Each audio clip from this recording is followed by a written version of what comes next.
podcast. This is a very special episode because I am hosting with Matt my father-in-law, Pastor John Hagee, and we're talking about Father's Day. Having two fathers here and looking at my father-in-law that raised you to be the father of our four kids, I am just beyond blessed to sit here with both of you. Well, I have to tell you that before we even get into the topic of fatherhood and having a conversation with our audience about fatherhood, I want it noted that this is a historic moment because I know about 41 years of your personal history. That's how long I've been with you. But in the 78 years that you've been alive... 79. 79. 79. We're gonna count them all. 79 years that you've been alive. This is your first podcast. I don't think you've ever podcasted before. This is a first. You know, I mean, when people say some things will never change, I just say, hold on, we haven't shown you everything yet. But, Dad, thank you for being here to discuss fatherhood with Kendall and I. I think that fatherhood is one of the most important and most powerful topics in our world today. And I'd like to add to that, one of the most endangered. Right. Fatherhood is vanishing. Why? Fatherhood is vanishing because the American family is disintegrating. Because years ago, Lyndon Baines Johnson started a program called the War on Poverty, and he started giving financial aid to young ladies who birthed illegitimate children. And when the family started getting government grants for defying the authority of the family, it started disintegrating. Drugs came to our country. Fathers became involved in drug addiction and also the selling of drugs.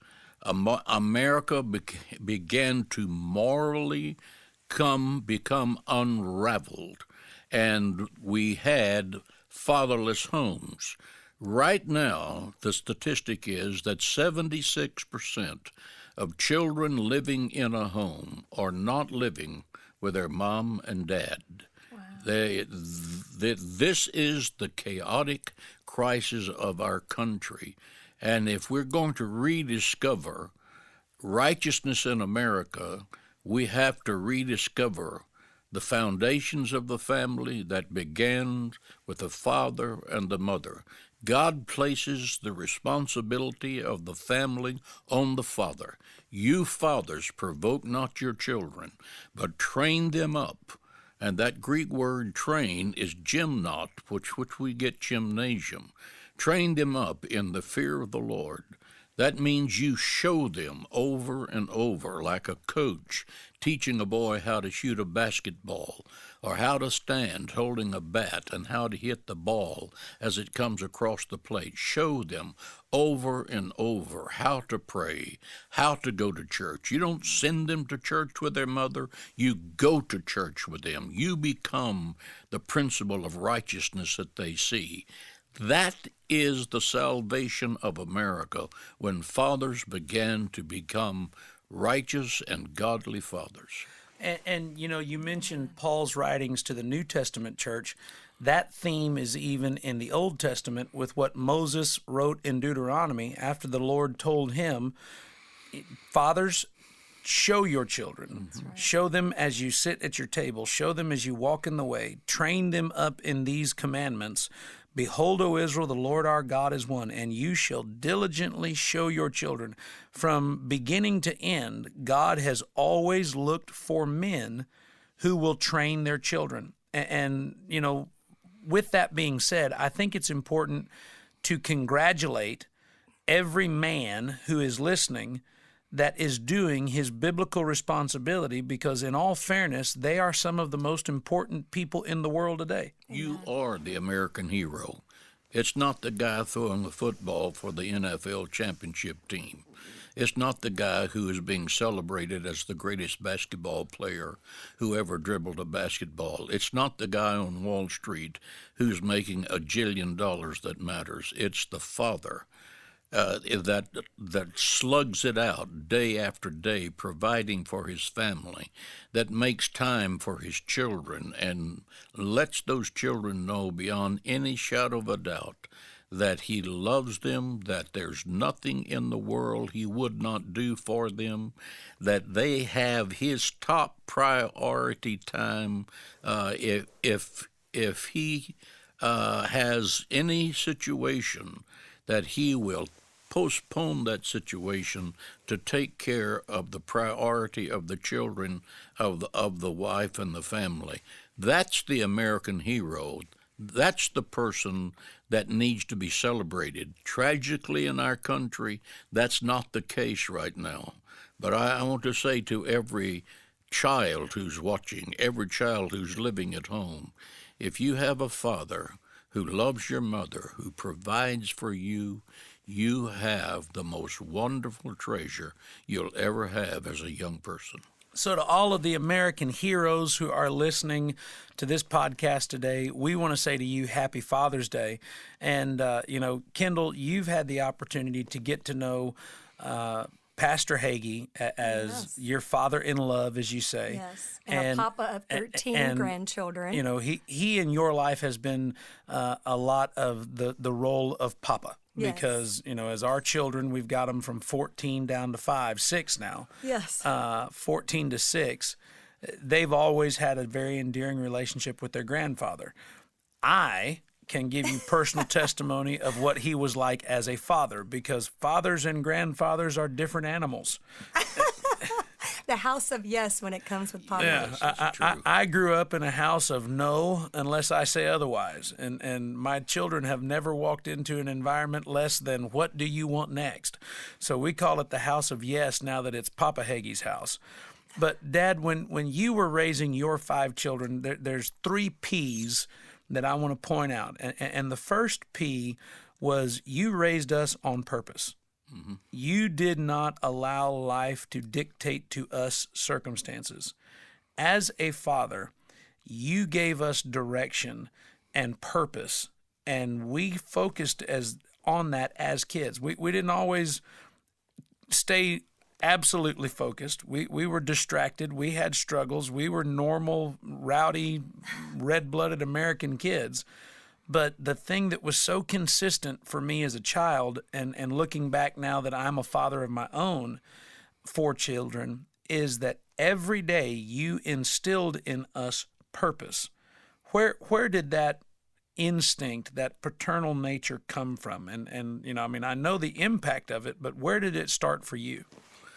Well, it started for me when I became a parent. Now, my father was a Pentecostal pastor.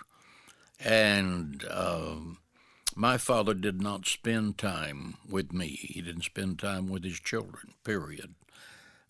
He was fully committed, all waking hours, to the church. Overly committed. Overly committed to the church. He never went to a football game. He never went to a baseball game. I was a 4-sport letterman from middle school to high school. Played football at the university. He never saw a game I ever played in, not ever. Not from middle school till you got through your college days? Yeah, till I graduated as a senior from Trinity University. Never asked, with my picture in the Houston Chronicle laying on the dinner table, never asked, why are you in the newspaper? He just knew it was sports. And as far as he was concerned, that was of the world and should not be discussed, should not be applauded. And I was something of a pariah from the 7th grade all the way through my life while I was living at home. I didn't have 10 minutes of his time for anything unless it had to do with church. When I became a father, I made up my mind when my first child was born that I was going to give that child top priority in everything she did, and on all 5 of my children. If they were in a school play playing the part of a potted plant in the back of the stage, I was there. And cheering for the plant. And cheering for the plant. Yeah, God bless the plant on the back of the stage. If I went to Matt's football practices, not game, I went to his practices and watching. It was true I had a book reading in the shade, but I was You were there. I was there, and everywhere they went, where they were doing anything, I was there because I know from personal experience what not being there meant.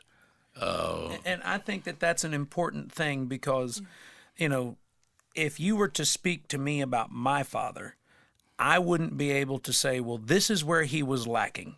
I'm certain there are no perfect fathers because there are no perfect men. But I can say that in my childhood, I could not look or want for more. So when somebody sees me with my children, they immediately make an excuse. And the excuse is, well, he had somebody show him how to father. That's right, yeah. So that's why he does what he does as a father. But you very clearly pointed out that you didn't have the kind of father you were. True. You made the choice to be that kind of father. And I think that's important for people who are listening because there's a lot of men, unfortunately, that relate to your situation. They didn't hear "I love you" from dad. They didn't get regular encouragement from dad. Dad didn't come to the events that they were involved in. Dad was not in their life for a multitude of reasons. And sometimes they carry that forward into their fatherhood, saying, you know what? I didn't have a good dad. I don't know how to be a good dad, so don't blame me if I'm not a dad. They have a choice. You bet. You have a choice to be everything that your children need, and just because that you were denied the love of your father is certainly not a license for you to be like your father. The curse needs to be broken. Amen. And you need to focus on the fatherhood of God, not the person who raised you. God the Father is a God of love. God so loved the world that he gave his only begotten Son. And when you have that kind of love for your children, it nurtures them. They explode with potential. They feel like they're the best because you tell them over and over they're the best. And I think I probably oversold it on Sandy. I mean, whenever I'm going to agree with you on that one. I bought her the Hope video. you're watching, Sandy, on Facebook.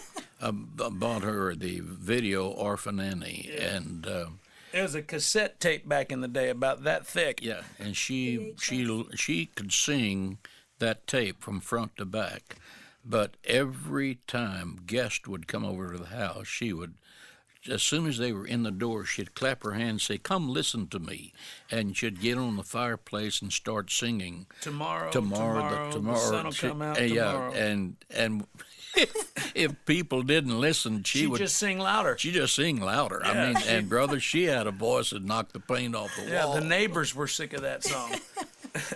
And there wasn't even a microphone in the house. Yeah. But the thing about that is you did that on purpose. I did. You made a purposeful decision that you were going to be the parent you needed to be. And you didn't have a manual to read from other than the Word of God. Yeah. And so you were present on purpose, like you were talking about going to practices, going to games, going to all these things. Your presence was there because it was purposeful. When I was a kid, I thought, it's really cool that Dad's here. Now that I'm a father and I go to practices, or I'm a father and I go to plays, I'm also a professional with a very busy schedule. The sacrifice. And I recognize that it takes a purposeful decision to say, I'm getting up from what I'm doing and I'm going over there. Not that I don't have something else to do. I just have some place more important to be. That's right. And that's a purposeful decision. So you were present on purpose. You protected on purpose. Mm-hmm. And what I mean by protection, you were aware of all of the people who were in our lives. If we went out socially, and Kendall can relate to this because when we started dating, the first thing you said is, My first date was with Dad and Mom. Was at our house. Yes. You know, Dad said, bring her over to the house, which didn't sound strange to me because that was how everything started in our world. But, you know, Kendall says, we're going to your house? I said, yeah. She said, what are we going to do? I said, we're going to sit on the couch and talk to Dad. and, you know, the reason for that is because every father has been given spiritual authority over their children. And I think that's something that American fathers in the modern world miss. I talk to a lot of dads who say, well, how can I get my children to? And you fill in the blank. How can I get them to obey? How can I get them to do this? How can I get them to do that? And when they ask that question, they don't recognize or they have already forfeited their authority. Yes, indeed. And so you told us, if you're going to go out with your friends this weekend, start here at the house. And on purpose, you were walking through every one of our friends. You'd ask them, what's your name? What are your parents' names? What do they do? Where do they go to church? And some of those kids thought they were getting FBI J. Edgar Hoover treatment. But the bottom line is you were getting a sense for who they were and whether or not they were going to be a problem for us. Yes. And your perspective was simply this. It only takes one bad apple to destroy the life of your child. And I love my kid way too much to let one bad influence do that to them. That's exactly right. And so when you came across people that you didn't want us around, how did you handle that? I would simply say to you, first of all, I would say to my children, if you want to have a party, have it at our house. I don't care if there's 3 or 30 or 50. The number is not the problem. I want to know everybody that's an influence on your life. And we had some large groups on that back porch, and especially with that little orphan Annie singer, she'd throw a party and the whole neighborhood show up. Absolutely. And as you said, I would meet those people on the back porch as they came in the door and so forth and so on. And I just had a radar gear in me for the bad apple. And I said, that person is not someone you need to identify with. You need to find another friend. And you did. And those people did not have an influence on you. When my girls were dating someone that I knew was not good for them, I said, this is not God's answer in your life. Just keep looking. This is not the one. And whenever you and I were having breakfast at the Jim's Diner right up here on the corner. Jim's Diner, and you were graduated from college, and you were the associate pastor of our church, and I was very concerned about who you would marry. And Kendall walked through the door, and I said, we're there about 7 o'clock in the morning, by the way, on Sunday morning. No, sir, we were there at 6:45 because we had to be at church by 7:30. So Kendall came in. I said, Matt, who is that? He said, she's a nurse, and the 2 people sitting over there are related to her. I said, well, she been working all night? She said, yes, she's been working all night. And about the second or third week, she came through there just as through the front doors of the restaurant, just as regular as clock. I said, man, somebody that has the discipline enough to work all night and come to church first service. I said, that's somebody you need to get to know. Oh, Dad, I don't know about that. I said, let me tell you something. I said, you need to get to know her. And in my courage, he walked over and introduced us. He called me over. I think it was a whistle. Come here, baby. Yeah. Yeah. I said, well, how do you suggest I get to know her? And he said, let me show you. Yeah. And whistled at her. She came over there, and the next thing you know, a few weeks later, you were at a church event, and the Conversation was extended something like an hour, and the next thing I know, Kendall's over at the house watching a football game, and bang. Sitting on the couch getting the J. Edgar Hoover. I guarantee you, I was there watching. Yeah. And it turned out great. But see, the thing about that concept of purpose, you protected on purpose and you were present on purpose, which as I became older, you're sitting there listening to this conversation, you go, here's a 20-something-year-old man. He's working. He's a professional. How does his father have such influence over him? Because you were there on purpose. You were so present in my life. Always, that my trust was built around your advice. You had never betrayed me. There are a lot of young men who have been betrayed by their paternal influence. And so they don't believe that they have anything of value to receive from their father. Mm-hmm. And that becomes a real problem, especially when it comes to the relationship they have with God the Father. Absolutely. They did not have a good connection with their earthly father, so all of the attributes that were in that natural relationship, they carry it over into the supernatural relationship, and therefore trust is an issue, and disclosure is an issue, and commitment is an issue, and there's just a significant amount of spiritual baggage that they've got to unpack before they can have an intimate relationship with God the Father, because there was no intimacy in the relationship they have with their earthly father. When you have the opportunity to encourage people who are sitting in that circumstance, what do you say? Well, I'll say to every father who's listening to me, your children are more important than your job. It's more important than your paycheck. You will receive benefits from investing in your children that go far beyond a monetary return. I said, money can't climb up on your lap and kiss your cheek.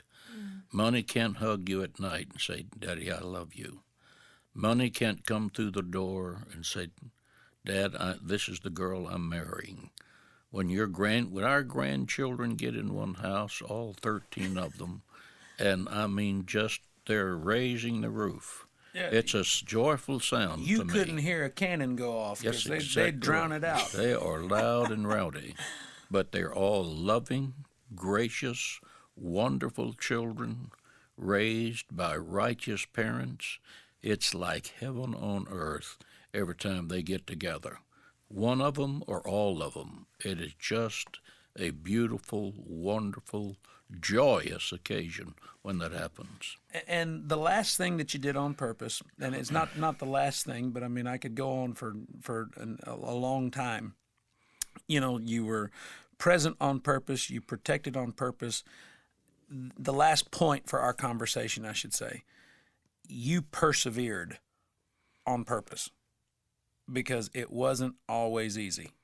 That's true. Between the work-life balance, while we were growing up, the church was growing up. Yes. While we were maturing, the ministry was maturing. And there are a lot of people who, they come to a crossroads. What do I do now? Do I take my time and devote more of it over here? Do I take my time and devote more of it over here? And people who know our family, leaders that you've had the chance to influence, other ministers, other pastors, without fail, they all remark about the fact that all 5 of your children are still in church and their families are in church. Yes. And how uncommon that is. Yes. And I always tell them, I said, it's because he put us first. Always. Most pastors put the church first and then the family second. Yes. And we were first and the church was second. So from my childhood, I can testify to the fact that I saw the church as an extension of the family. Mm-hmm. I didn't see it as a replacement of the family. Mm-hmm. But that wasn't always easy. You had to persevere on purpose to make sure that goal was something that was done. And now that you're 79, I gave you 78 earlier, but I'm going to go ahead and round it up now. Now that you're 79 And as you mentioned, looking back over your children and your children's children in your home, I think that it's safe to say that you would tell fathers who are out there persevering on purpose is worth it. There are no words in human speech to describe the joy of all of your children coming to your house who love the Lord, who love each other, whose children love their parents, and the grandchildren who genuinely love you. That is a treasure Fort Knox cannot match. And you have to make up your mind, what is the top priority in your life? And God has already set that priority. The priority is your children. You fathers, provoke not your children. Don't provoke them by not being there when they need you, by not going to their school events, by not making them feel like that they are center stage in your life.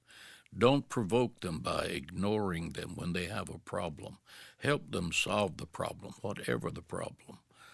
Whenever they get in trouble, they should see you as their first source of refuge, not as someone to run away from because of fear of what you're going to do or say. My children knew that whatever their problem, I was in the problem with them. If they were misbehaving, we would reconcile that on the backside of a solution. Or on our own backside. Yeah. Multiple meanings. But the objective was to get the thing solved so that they felt comfortable and we could go forward and learn. They learn not to do that. Your children are just gifts of heaven, and just don't mismanage that opportunity. Don't wait till your child gets 16 and is picked up for drugs or something like that. When you get involved in your children's life when they come home from the hospital, I did, and I never turned loose, and I never regret it. Well, and I think that that's an encouragement to fathers to hear from somebody that, one, didn't have it the way it should have been when he was a child, but certainly made a decision to do it the way that you did as a father. And now that you are a grandfather, seeing the harvest, because there are a lot of long days when you're raising kids. You bet. But they're just a few short years. And then whatever you did in that short period of time is going to be what you reap for the next generation. Amen. Well, Daddy, for what you've done in my life, I want to tell you happy Father's Day and thank you so very much. I've said it privately. I say it publicly. If billboards weren't so expensive, I'd buy you one right out in front of the church. Post your bid. But I want to encourage those of you who are listening that you have an opportunity today to make a decision. And for some of you, you need to make the decision to be the father that God called you to be. For others of you, you need to make the decision to reestablish a relationship with the father that God gave you. He may not have done everything right, but if you will honor him, God will bless you. And I assure you that I've seen that work out in more ways than I can count. But for each and every one of you, I think that this has been an important conversation for you to be a part of, and Kendall and I want to thank you because dads, you are making the everyday difference in the lives of every child that God has blessed you with. Thank you for being with our program. We look forward to talking to you soon.